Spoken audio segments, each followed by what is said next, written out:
미국에 가면은 한국 사람들이 많이 삽니다. 한 200만 명 넘게 산다는데요. 혼혈이 한 50만 명 좀 넘는 것 같고 한 150만 명 정도가 순수 한국인이라고 그러더라고요. 미국 인구의 한 1% 정도 가까이 된다는데 많은 건 아니죠. 비율로 따지면. 근데 LA 뭐 한인타운 저는 못 가봤어요. 근데 거기 가면은 영어 못해도 살 수 있다고 그러더라고요. 하도 한국 사람들이 많아서. 그 예전에는 미국에 이민 가는 거, 또 미국 가서 공부하는 거 이렇게 많이 좋아했는데 사람들이 이렇게 선호했죠. 근데 적응을 잘 못해서 되돌아오는 분들도 있더라고요. 미국에서 사는데 자기가 미국 사람인지 한국 사람인지, 그죠? 예. 미국에서는 영어 잘하는 아시아인이 되고 그렇다고 해서 한국에 돌아오니까 그죠? 얼굴은 한국인인데 한국말을 잘 못하는 한국인인 거예요. 그래서 미국에서 이렇게 태어나서 한인 2세로 살던 사람들이 한국에 돌아오면은 처음엔 되게 좋았는데 나중에는 직업을 구해도 영어 교사 말고는 별로 할 게 없다고 그런 얘기를 하더라고요. 정체성에 많은 혼란을 느끼는 것 같아요. 나는 도대체 누구지? 나는 어디 속한 사람이지? 이게 이민자들만 그런 게 아니라 외국에 이방되었던 사람들은 그래요. 그래서 자기 정체성을 찾기 위해서 한국에 많이 돌아옵니다. 그런데 한국에 오면은 자신하고 비슷한 사람들이 많아서 좋긴 한데 말이 다르고 그죠? 생각이 다르고 살아왔던 경험과 문화가 달라서 어디도 속하지 못한다 하는 생각이 들 때 참 힘들다고 합니다. 정체성이라고 하는 거는 아주 오래된 질문이에요. 나는 누구인가? 나는 도대체 어디 속한 사람인가? 나는 뭐 하는 사람이지? 나는 왜 여기 살고 있는 거지? 뭐 이런 질문은 우리가 항상 하는 거죠. 어떻게 하다가 나는 여기까지 왔을까? 저도 예전에 어렸을 때 그런 생각을 한 적이 있어요. 저희 집이 어렸을 때 좀 어렵고 힘들게 산 적이 있었는데 그 어린 나이였는데 어느 날 그런 생각이 드는 거예요. 왜 나는 이런 집에서 태어났을까? 이런 생각이 드는 거죠. 사람들은 내가 누구인지를 어떻게 파악하냐 그러면은 관계 속에서 파악을 합니다. 주변에 있는 사람들을 통해서 내가 누군지 아는 거죠. 어머니, 아버지, 형제들을 보면서 아, 나 이런 사람이구나 이런 걸 아는 거예요. 또 사회 나가 보면 한국 사람들 만나면서 자기를 알게 되는 거죠. 그런데 만약에 자신이 살고 있는 세계가 두 세계라면, 그죠? 그것도 극단적인 두 세계 속에 산다면 어떻게 될까요? 그게 오늘 본문에 나오는 모세의 상황입니다. 모세는 이스라엘 사람인데 노예처럼 살고 있는 그런 자기 형제들 가운데서 사내로 태어났어요. 그냥 노예도 아니고 이제는 죽어야 될 운명이었습니다. 그래서 어머니가 아들을 소망을 가지고 기르다가 상자에 담아서 강에 띄웠는데 아주 하나님의 은혜로 공주에게 입양이 됐죠. 그래서 애굽의 왕자로 살게 돼요. 이제 어렸을 땐 잘 몰랐을 거예요. 애기였을 때는 뭐 그런 생각 없었을 거예요. 그런데 아마 청소년 시기가 딱 되면 우리도 그렇지 않습니까? 도대체 나는 누군가? 내가 생긴 거는 이스라엘 사람인데 나는 지금 어떻게 왕궁에 살고 있는가? 어머니는 나한테 젖을 먹이고 가르치는데 절대 나를 어머니라 부르지 마라. 큰일 난다. 막 이렇게 이런 상황에 놓이게 됐을 때 모세가 겪는 정체성의 혼란이라는 건 아주 컸을 거예요.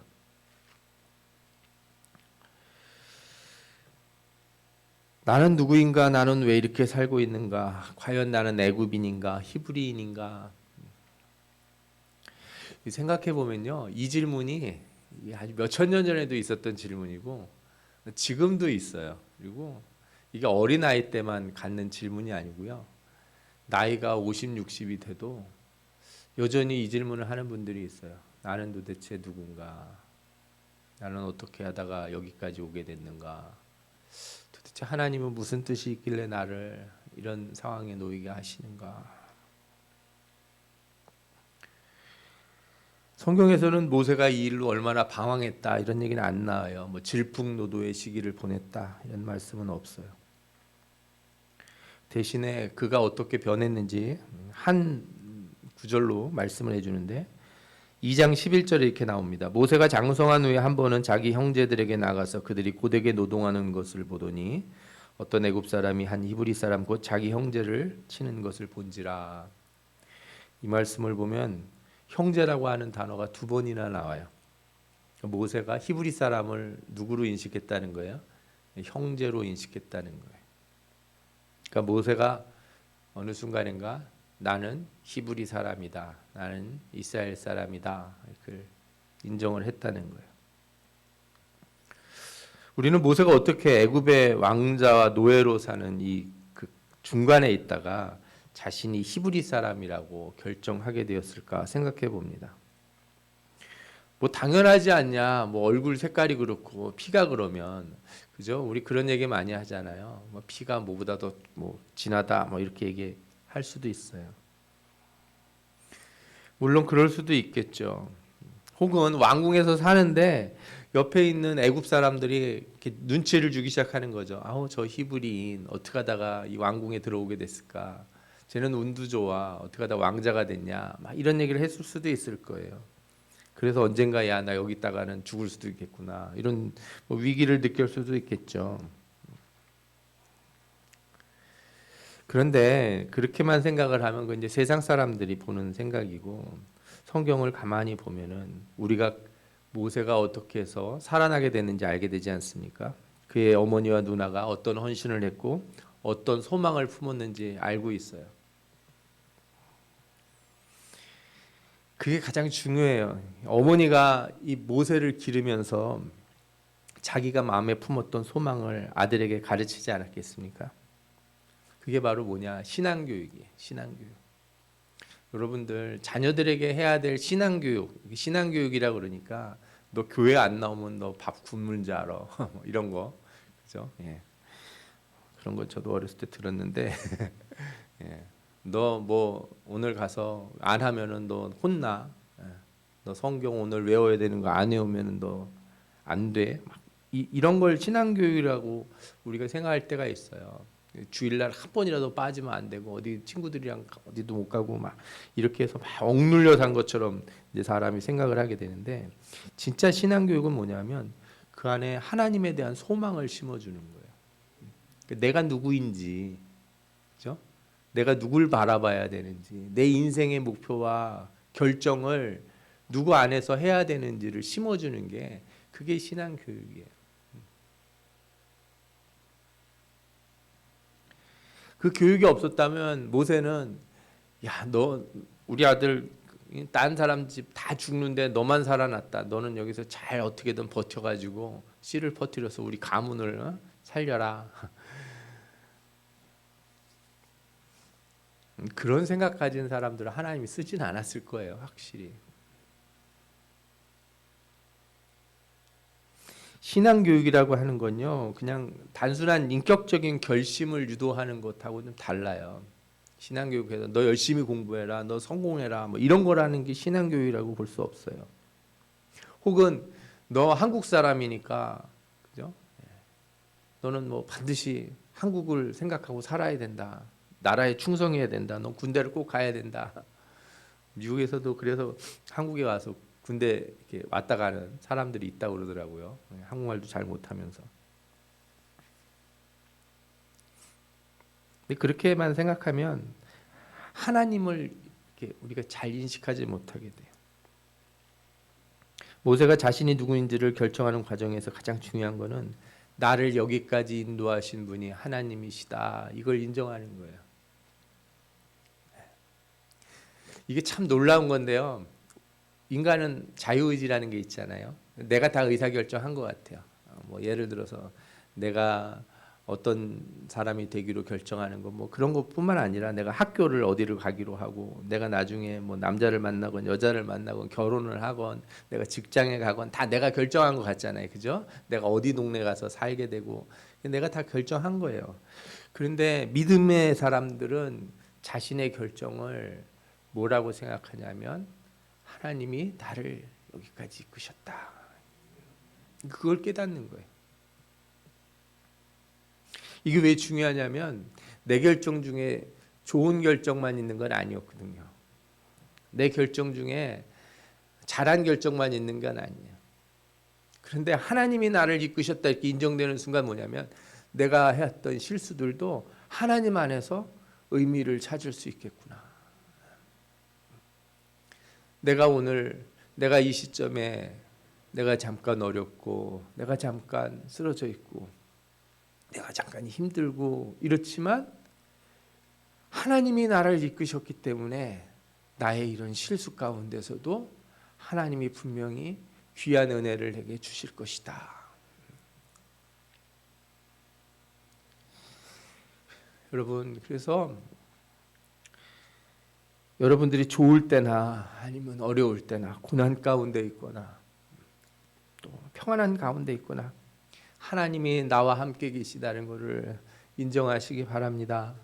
거기서부터 내가 누군지 알게 되는 거예요. 그걸 인정하는 순간 내 인생이 하나님 손에 있구나.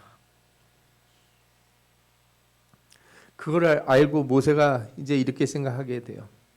내가 이렇게 왕자가 된 거 나보고 편하게 살려고 하나님이 여기다 두신 걸까? 이렇게 생각을 하는 거죠. 히브리서 11장 24절에서 26절 보면 이렇게 나와요. 믿음으로 모세는 장성하여 바로의 공주의 아들이라 칭함받기를 거절하고 도리어 하나님의 백성과 함께 고난받기를 잠시 죄악의 낙을 누리는 것보다 더 좋아하고 그리스도를 위하여 받는 수모를 애굽의 모든 보화보다 더 큰 재물로 여겼으니 이는 상 주심을 바라봄이라. 쉬운 말로 이런 거예요. 모세의 가치관이 바뀌었다 이거예요.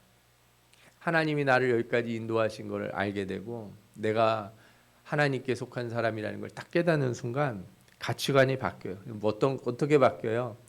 세상에 좋은 거는 저거 아무것도 아니구나. 이게 훨씬 좋은 거구나.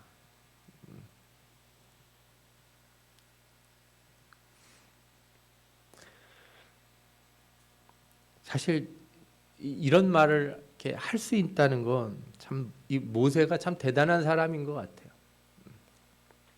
모세 같은 상황에 우리가 살게 됐을 때 자기가 사는 이 왕궁을 보면서 다 쓸모없다, 이거 의미 없다. 그렇게 얘기할 사람이 얼마나 될지 모르겠어요. 세상 보화보다 고난이 더 가치 있다고 느끼게 되는 거, 상 주시는 하나님을 바라보게 되었다는 거. 이번 주에 저하고 같이 이렇게 같이 예배드리면서 우리 기업인들을 위해서 기도하는 분하고 이제 대화를 하는 중에 그분이 그 얘기 하더라고요. 웃으면서 목사님도 이렇게 사업하고 다 잘 돼가지고 우리가 그분이 저하고도 같이 일하고 그랬었거든요. 다 쫙쫙 풀리고 그랬으면 우리가 이렇게 열심히 예수 믿었을까요? 이런 얘기를 이렇게 넌지시 하더라고요. 부끄럽더라고요. 제가 예수를 믿고 신앙생활을 했는데 잘 될 때 내가 무슨 생각을 했나 생각해 보니까 이거 설교로 이렇게 녹화가 돼서 참 그러네. 여러분들도 아실 거예요. 제가 한때는 막 오토바이 타고 싶어 했다는 거. 좀 면허도 있습니다.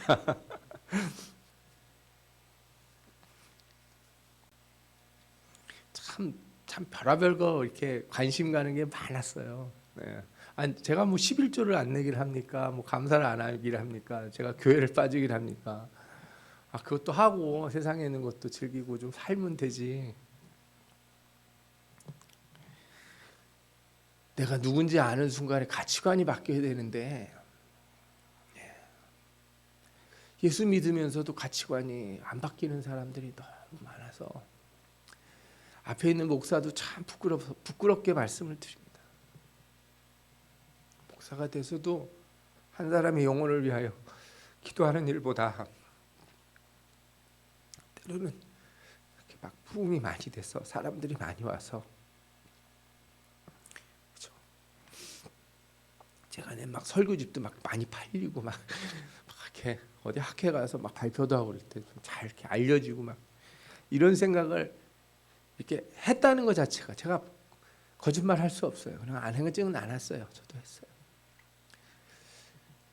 예수 믿고 내가 나를 발견했을 때 내 가치관이 바뀌어야 되는데, 내가 뭐가 중요한지를 이렇게 깨달아야 되는데, 내가 왜 말로는 설교할 때 사람들한테 세상의 것은 썩어질 것과 더럽고 썩고 쇠하여질 거라고 얘기하고 하나님의 나라는 영원하다고 얘기하면서 실상 나는 혹시 썩어질 것을 막 바라는 사람 아니었을까?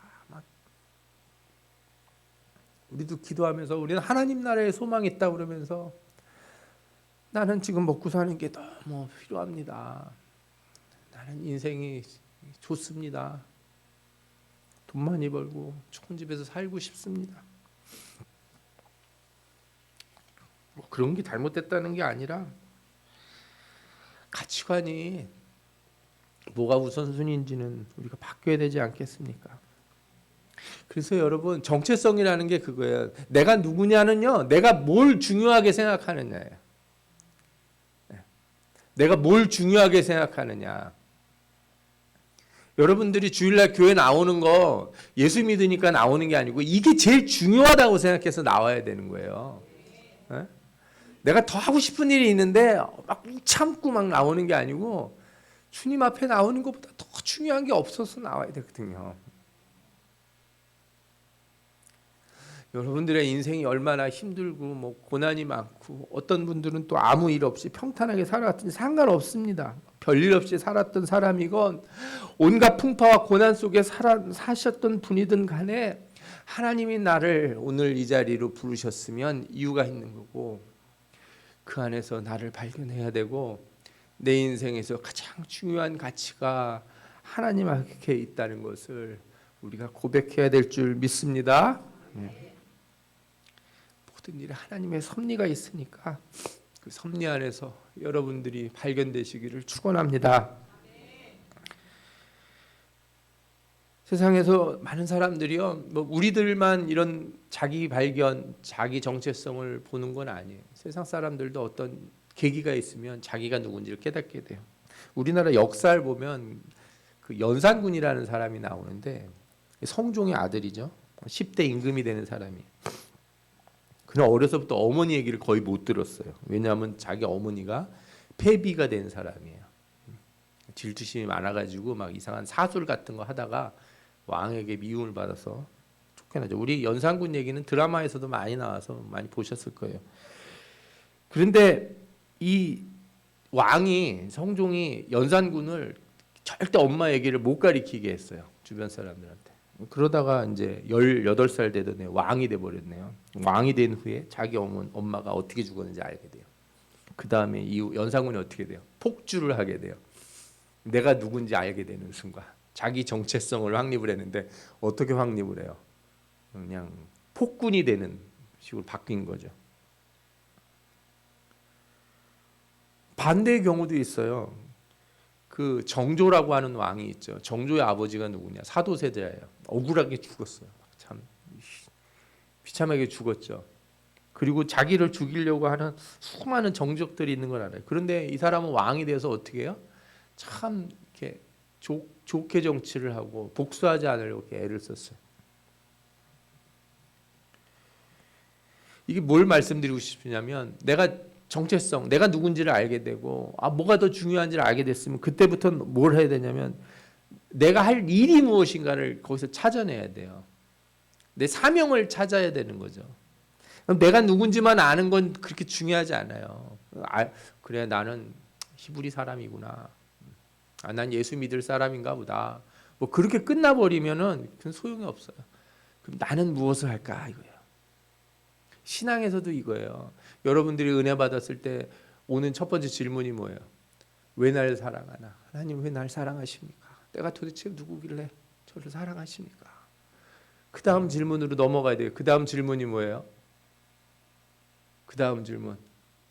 나는 무엇을 해야 하나? 왜 날 사랑하나만 하고 끝나면 안 돼요. 나는 뭘 해야 되나? 그 다음에 질문을 해야죠. 모세는 자신이 누구인지 깨달은 후에 그 다음에 결정을 해요. 그런데 결정을 할 때 어떻게 결정했냐면 나는 히브리 사람이니까 나 왕궁에서 떠나서 나는 저 사람들과 같이 노예로 살아야지 이렇게 결정 안 했어요. 자포자기하거나 내가 뭘 할 수 있겠어. 그냥 왕궁에서 허송세월하다가 죽어야겠구나. 이렇게 살지도 않아요. 그는 자기 인식 안에서 자기 안에 하나님이 주신 사명이 있다고 생각을 해요. 성경에서 이걸 이렇게 표현해요. 사도행전 7장에 나오는데 모세가 애굽 사람들의 모든 지혜를 배워 그의 말과 하는 일들이 능하더라. 왕궁에서 많이 배워서 똑똑해졌다는 거예요. 깊이 생각을 하고 자기가 누군지를 알았어요. 그 다음에 뭐라고 그러냐면 나이가 40이 되매 그의 형제 이스라엘 자손을 돌볼 생각이 나더니 자기가 이제 뭘 해야 될지 생각이 난 거예요. 내가 형제들을 돌봐야겠구나. 그러니까 그냥 돌보는 게 아니고 그냥 우리 아이들이 온 것 같아요. 우리 저기 신혜원 선생님 잠깐만 나가보세요.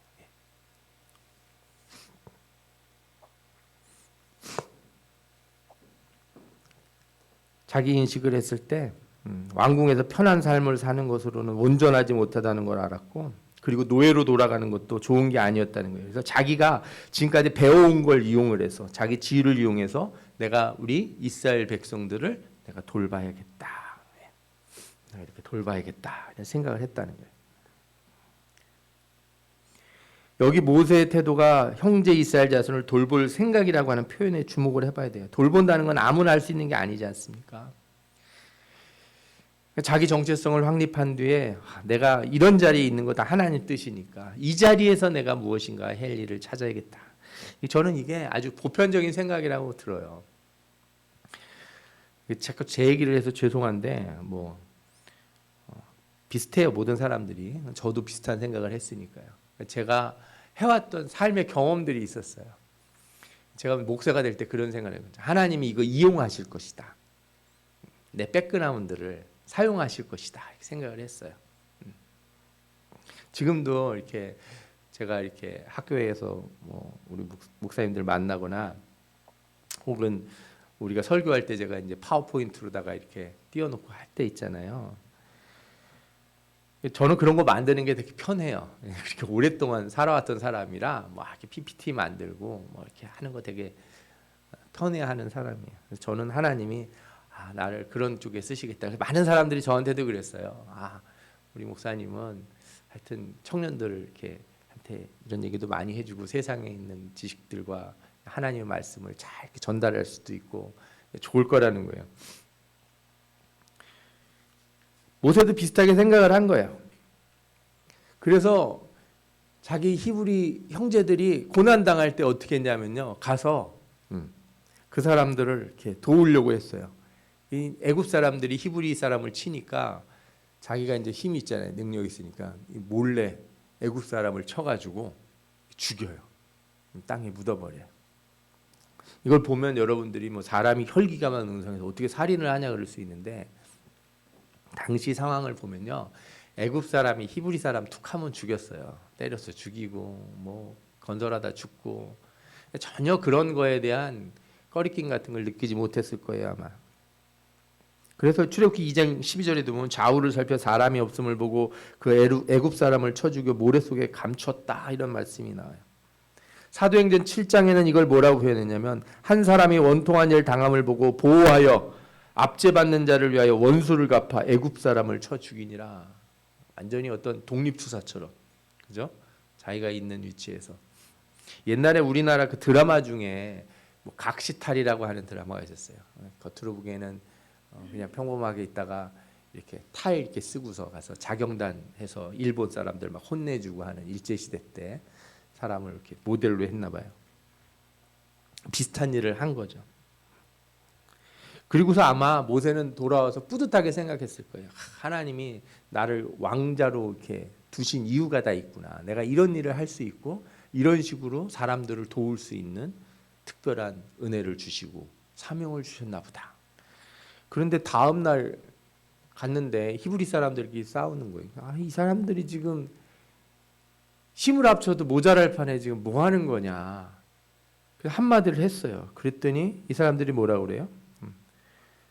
누가 너를 우리의 다스리는 자로 삼았냐? 내가 애굽 사람 죽인 것처럼 나를 죽일 거냐? 다 알고 있었다는 거예요, 사람들이.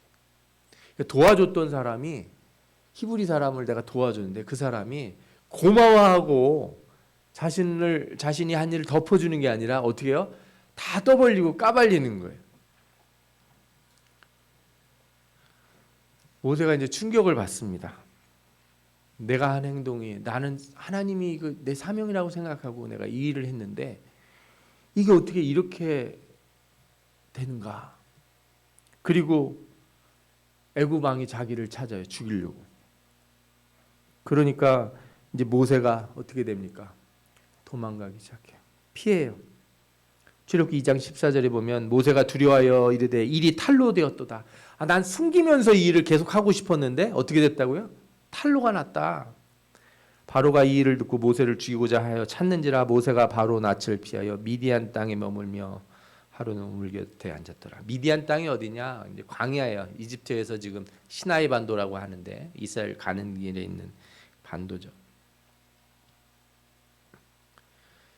이렇게만 보면은 모세는 자신이 어떤 사람인지 정체성을 찾고 자신의 환경을 이용해서 이스라엘 백성을 돕는 자로 살려고 했는데 어리석은 이스라엘 백성들 때문에 다 망쳐지고 좌절돼서 광야로 도망간 실패한 인생처럼 보여져요. 그죠? 그냥 다 망가졌네. 에이, 끝났네.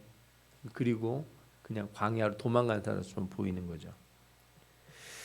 그런데 성경을 잘 보면은 이게 이렇게 우발적으로 저지른 일이 무서워가지고 도망쳤다 이렇게 보기 어려워요. 첫 번째 이유는 이 성경 본문에서 좀 나오는데요. 모세가 바로의 낯을 피하여 이런 표현이 있어요. 여기서 피하다라는 말이 원어를 살펴보면은 이렇게 이 바라흐라고 하는 단어가 있는데 이게 70인역, 그러니까 예전에 히브리어를 헬라어로 번역했을 때 이 단어들을 대부분 다 도망치다 이렇게 번역을 했어요. 그런데 두 번만 다르게 번역이 됐는데 오늘 본문이 그렇게 번역이 됐어요. 뭐라고 번역이 됐냐? 이게 도망을 친 게 아니라 물러나다, 후퇴하다 이런 단어를 써서 번역을 했어요. 무슨 뜻이냐면 모세가 내가 어떤 사명을 가졌는데 잠시 내가 후퇴를 해야겠구나. 잠시 내가 뒤로 물러서야겠구나. 이렇게 갔다는 거예요.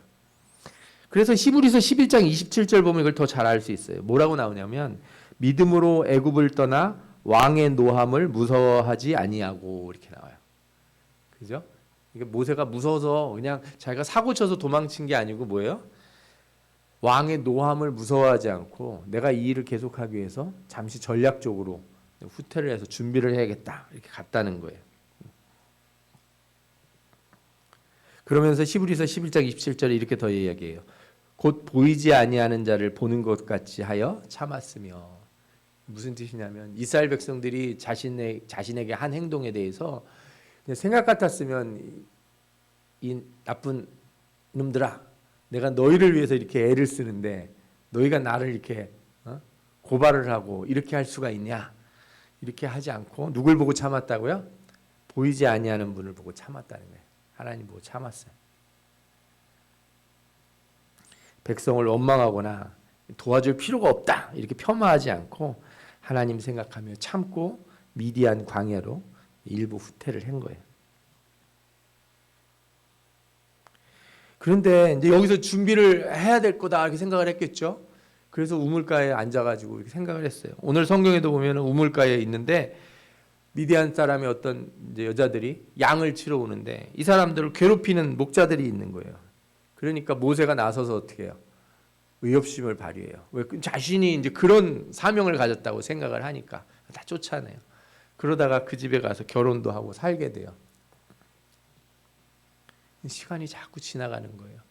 나는 분명히 내가 깨달았을 때 뭐 한 일이 있어야 될 줄 알았는데 난 이렇게 하면 될 거라고 생각했는데 왜 안 되고 왜 일이 이렇게 가지?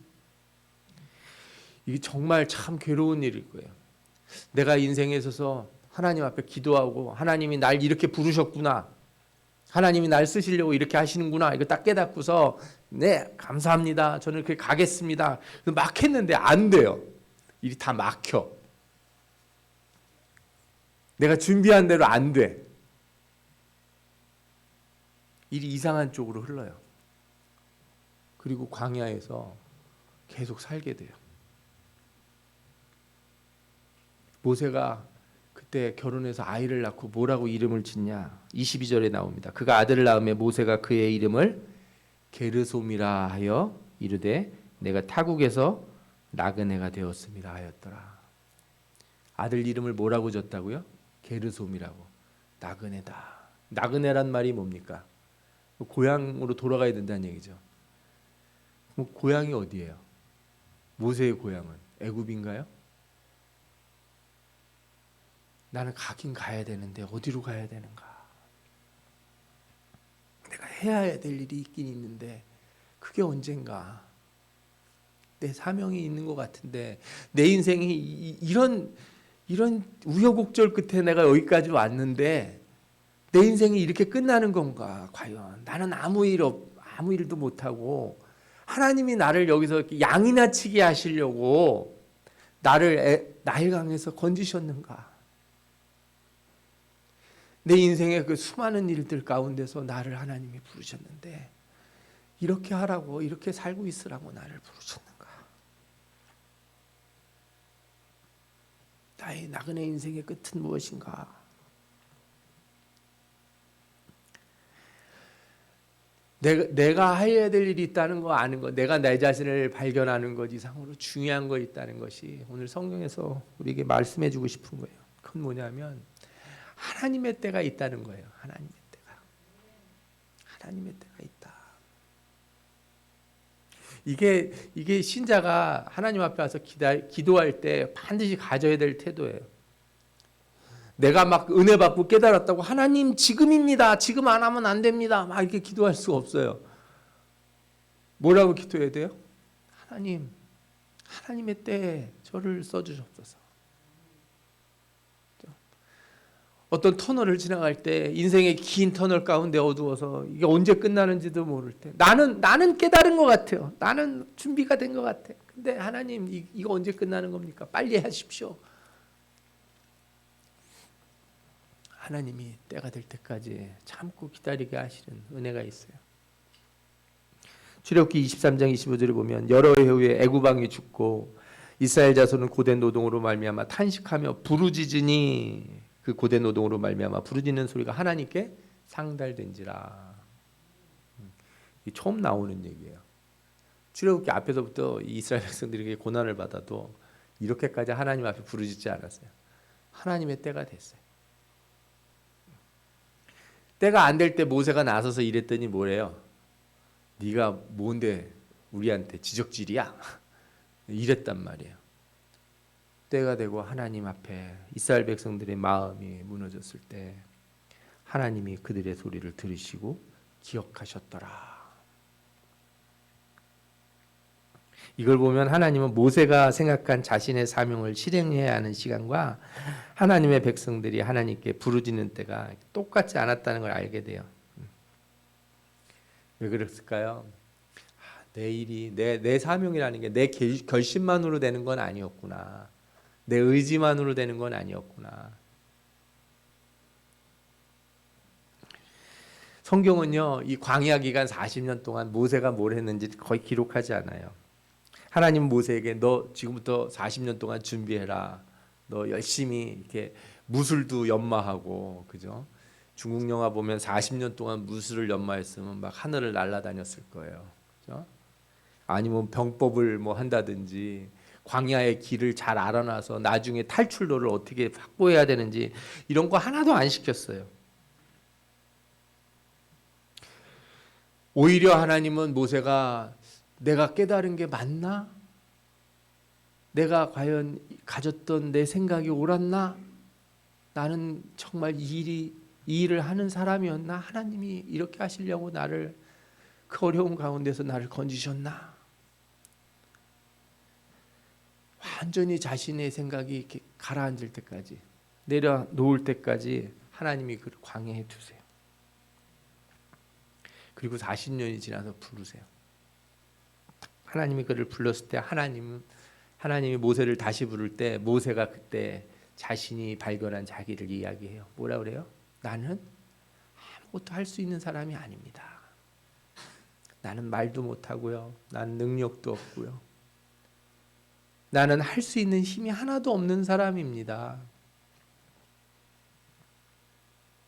어떤 면에서는 우리는 이렇게 말할 수 있어요. 하나님, 제가 그 젊었을 때, 제가 그렇게 능력이 있을 때, 지식이 있었을 때, 지혜 있을 때, 돈 잘 벌고 잘 살고 있을 때, 그때 불러서 저한테 뭘 시키셨으면 제가 꽤 잘했지 않았겠습니까? 근데 하나님은 언제 부르세요? 내가 아무것도 못한다고 할 때 부르세요. 왜요? 하나님만 의지하라고. 내가 주머니에 뭐 돈이라도 좀 있고 하나님 앞에 감사라도 할 수 있고 어디 가서 교회에서 뭐 이렇게 좀 일을 할 때 나도 봉사하고 이거 헌신하고 그렇게 좀 이름도 낼 수 있을 때 그때 나한테 뭐 시키면 얼마나 좋아요. 근데 하나님이 돈 한 푼도 없고 가난하고 병들고 어려울 때 하나님이 나를 부르세요. 왜? 내가 너를 쓰겠다. 내 능력으로 네가 살아가야 되지. 네가 무엇으로 살아가려고 하냐.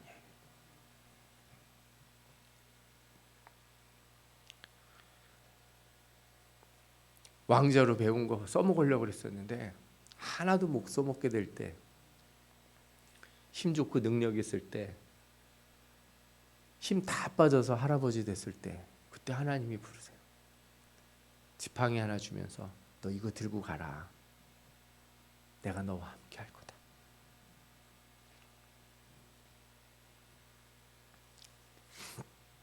여러분, 인생을 돌아보면서 평생 나는 누구인가, 난 뭘 해야 되는가, 청년들 때부터 고민하던 거잖아요. 나에겐 도대체 무슨 사명이 있는가. 우리 교회에 또 나이 많으신 분들도 계시는데 내가 이 나이가 돼서 이렇게 아무것도 남지 않아서 도대체 내가 예수 믿고 뭘 하려는가. 내가 젊었을 때 뭐 할 수 있을 때 왜 나는 하나님이 쓰지 않고 이제 와서 그러시는가. 오직 하나님만 의지하는 사람 되라고 하나님이 지금 우리를 부르신 줄 믿습니다. 여러분들의 약함이 하나님의 강함입니다. 우리들의 무지함이 하나님의 지혜로움이고, 우리들이 가난하고 우리들 아무것도 없을 때 하나님의 풍요함이 드러나는 줄 믿습니다. 그 하나님 만나게 하시려고 오늘 여러분들 부르신 줄 믿습니다. 하나님 만나시고 새롭게 여러분들을 발견하시기 바랍니다. 내가 발견한 내가 아니라 하나님 안에서 발견되는 나를 찾으시기 바랍니다. 여러분들에게 이 놀라운 축복, 모세처럼 하나님 손에 온전히 붙들려 쓰임받는 여러분들 되시기를 축원합니다. 아멘. 네.